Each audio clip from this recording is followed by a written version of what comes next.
j'ai décidé de me pencher sur son cas. Les choses tenaient parce que la femme maintenait le feu. Mais elles étaient possibles parce que l'homme allait à la guerre. Fonction sacrale de la femme, grandeur de la femme, qui est être, comme le disait déjà la Genèse, la servante de l'homme. Lui, c'est Marc Bonan, et beaucoup le considèrent comme le plus grand orateur vivant. Je l'ai donc soumis au test, mais chaque chose en son temps. Voyons la maîtrise qu'a notre orateur des 5 compétences rhétoriques que vous aussi avez tout intérêt à maîtriser si vous voulez façonner le monde plutôt que le subir.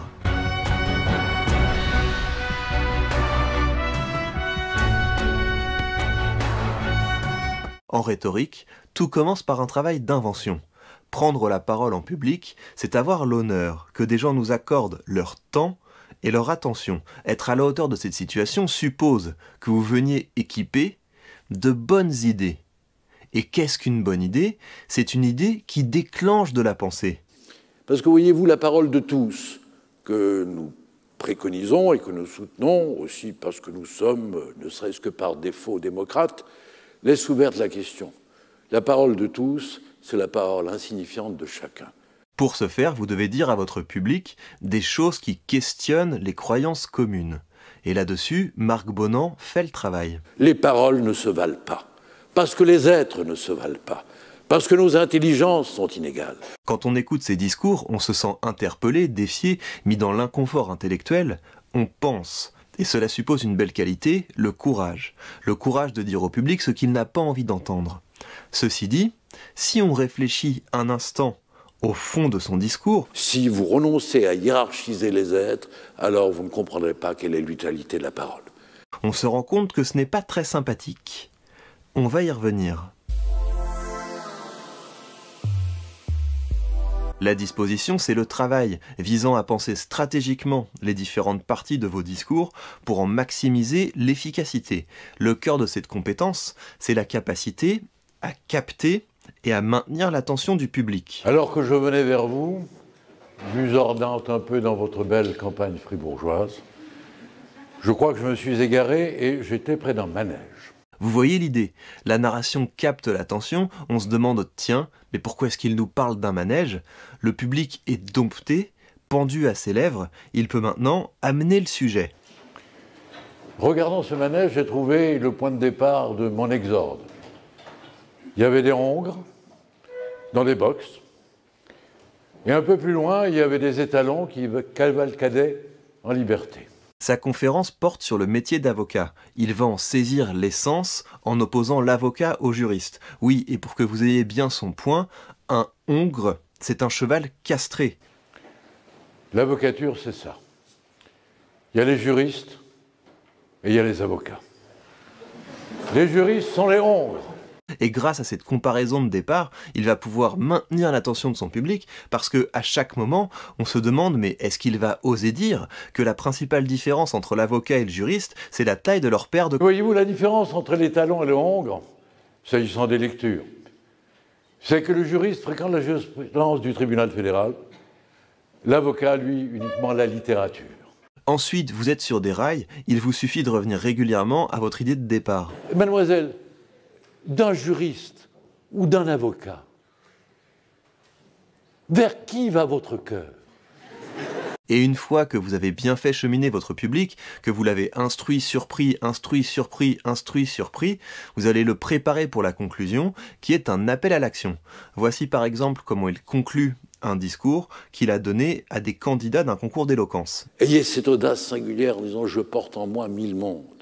Je suis fait de mes lectures, de mes rencontres, de mes maîtres, de mes réflexions pendant mes nuits intranquilles. Il n'y a pas de doute qu'au moment où j'aurai besoin de l'idée, un petit serviteur, comme me disait saint François de Sales, de la mémoire, mais plus que de la mémoire, viendra me dire « Voici les mots, voici les branches, voici les fleurs, elles sont pour eux. Merci. » C'est bien dit, c'est bien envoyé, parce que notre ami a du style. La fonction principale du travail sur le style, c'est de rendre votre discours mémorable. Pour ce faire, dans votre prochain contenu, pour votre prochain discours, pour votre prochaine présentation, sélectionnez les idées que vous trouvez les plus importantes, celles que vous voulez ancrer dans l'esprit du public et prenez le temps de les retravailler, de les reformuler jusqu'à ce que ça ait de l'allure. Et là-dessus, Marc Bonan est très bon. Par exemple, il ne va pas dire que les imbéciles feraient mieux de la fermer, il va dire « Je suis frappé du fait qu'on donne à tout le monde la parole. Je le trouve légalement juste, constitutionnellement heureux, superbe comme participant de l'idéologie droit de l'hominienne. Mais j'aimerais que les hommes à qui on donne la parole la tempèrent ce droit par le bon goût, c'est-à-dire savoir s'en abstenir. » Évidemment qu'il a un bon style, parce qu'il met en pratique un conseil que je vous donne régulièrement. Si vous voulez dire et écrire des choses belles et originales, vous devez commencer par lire des choses belles et originales. Et là-dessus, je ne peux qu'applaudir le conseil qu'il donne à une salle de futurs avocats. Selon moi, si vous voulez être un grand avocat, commencez par lire les 7 tragédies d'Eschyle, les 8 de Sophocle, puis lisez Dostoïevski et Shakespeare. C'est très juste ça. Quand vous serez dans la familiarité du génie des hommes, ce que peut la littérature et les arts, quand vous serez dans la tradition cicéronienne familier des arts et des lettres, autant que de l'âme humaine et de la psychologie, alors vous commencerez à être avocat. C'est tellement juste que j'ai des scrupules pour ce qui va se passer dans la suite de cette vidéo. Mais d'abord, je dois vous dire que le travail sur le style est indissociable du travail sur la mémoire. Vous voyez des gens qui peuvent parler pendant près d'1 heure, juste avec quelques slides ou quelques notes, mais leur discours est souvent décousu et leur niveau de langue est assez bas. Je sais qu'un TED Talk c'est pas ça, qu'il faut donner un peu plus de détails et tout, qu'il faut donner 2-3 anecdotes personnelles, 1 ou 2 formules qui font sourire, qu'il faut essayer d'inspirer les gens. Non, donc... Et ça, c'est déjà très bien, mais l'étape suivante, c'est de dire des choses précises et belles, sans notes, avec fluidité et spontanéité. Ces juges, souvent admirables, mais tout de même, ces esprits calmes, ces passions calmes, qui sont des passions tristes, vous devez arracher les juges à la tristesse de leurs conditions. C'est une compétence que vous allez acquérir en passant du temps à écrire, à rechercher de belles formules. Et puis, vous allez intégrer dans vos discours des morceaux de bravoure de plus en plus conséquents. Et plus vous allez le faire, moins vous allez vous sentir emprunté, et plus vous direz à l'oral des choses belles. Et le meilleur conseil que je puisse vous donner, c'est de prendre la construction de votre mémoire comme une course de fond. Votre objectif, c'est pas seulement d'être prêt là maintenant pour ce prochain discours, pour cette prochaine présentation, c'est, à force d'écrire et de parler, et d'écrire et de parler, de vous rapprocher à l'oral de quelque chose d'écrit. Et là encore, Marc Bonan est très bon. Un esprit libre est un esprit qui ne se résigne jamais à l'accord ni avec soi-même, ni avec les autres. Il y voit une pathologie. Et on voit que le travail sur la mémoire est la condition pour atteindre le dernier stade de la compétence rhétorique, la performance. Finalement, la performance, c'est le travail sur le rythme, sur le niveau d'énergie, sur la prosodie. Et c'est là que la parole se rapproche le plus du geste, parce que la performance, c'est le parcours dans lequel vous emmenez le public. Des fois, vous allez le caresser, des fois, vous allez le secouer, des fois, vous allez le hisser, si bien qu'à la fin de votre discours, le public aura l'impression d'avoir vécu quelque chose. Et là, bien sûr, Marc Bonan maîtrise toute la gamme. Il sait aménager des effets dramatiques. Ah oui, à propos de choses dégoûtantes. Le tribunal fédéral, que décidément je n'aime pas. Vous savez ce qu'il fait de nous? Il sait s'animer. Dans une jurisprudence déjà ancienne que l'on m'a rapportée, il dit que l'avocat est un technicien du droit. J'espère que vous êtes profondément heurté par cette manière de dégrader ce qu'est un avocat. Un avocat, je vous le disais, c'est une âme, un souffle, c'est un mouvement, c'est un homme libre. Et ça, c'est aussi une forme de persuasion. Et c'est peut-être même la plus puissante. Si, par votre discours, vous faites vivre une expérience au public, vous allez le persuader de revenir. Marc Bonan maîtrise à merveille toute la gamme de la rhétorique. C'est un bon orateur, un très bon orateur. Mais ce n'est pas un grand orateur. Il est très loin d'être un grand orateur, tellement loin que la sanction doit tomber. Le bon orateur maîtrise suffisamment la rhétorique pour décrocher les applaudissements du public et pour briller dans les salons. Le grand orateur aussi, mais sa maîtrise de la rhétorique n'est pas une fin en soi. C'est un moyen d'agir sur le monde en permettant au public de trouver en lui des ressources qu'il ne soupçonnait pas et de les mettre au service du juste et du beau. À cet égard, quelle cause anime Marc Bonan? Les êtres se valent, foutaise, enfin, calambre d'aine, coqcigru, non, foutaise. Les êtres ne se valent pas, et heureusement que nous ne nous valons pas. Et qu'on soit bien clair, il n'y a pas de doute sur le fait qu'il y ait des inégalités de départ, de compétences et de fortune entre les hommes, et c'est justement ça qui justifie l'importance de l'éducation.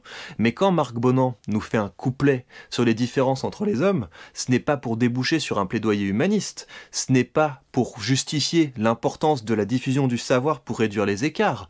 Non, c'est pour demander aux moins bons de se taire. Tout le problème, c'est qu'il est difficile de lui reprocher l'un ou l'autre propos parce qu'il trouve toujours une pirouette rhétorique pour obscurcir le fond de sa pensée. Il faut bien qu'il y ait des nains pour se jucher sur les épaules des géants. Que ferions-nous, géants, sans des nains sur nos épaules? Et on commence à toucher à ce qui m'agace le plus, lorsque Marc Bonan dit des choses comme ça. Je vous accorde volontiers que ce métier, le nôtre, le vôtre, le mien, devrait être un métier moral. Je n'aime pas la morale. Je n'aime pas la morale ou ce que Nietzsche appelait la moraline. Cette manière de réduire ce que peut l'esprit au bien ou au mal. L'esprit ne doit être réduit à rien. Le propre de son essence, c'est d'être libre. C'est en ça qu'il est rebelle. Cela fait frétiller les intellectuels, surtout à l'heure du cynisme généralisé, mais on ne m'enlèvera pas de la tête que clamer face à un parterre de futurs avocats que la morale c'est bas de plafond n'est pas un bon moyen de servir la justice. Mais je le sais, la parade de l'avocat est toute trouvée. Son rôle n'est pas de servir la justice, mais de défendre des intérêts particuliers. Le plaideur ignore tout du pacte social, qu'il a probablement même en horreur. Et en cela, l'orateur est d'abord un subversif. On touche au cœur du problème.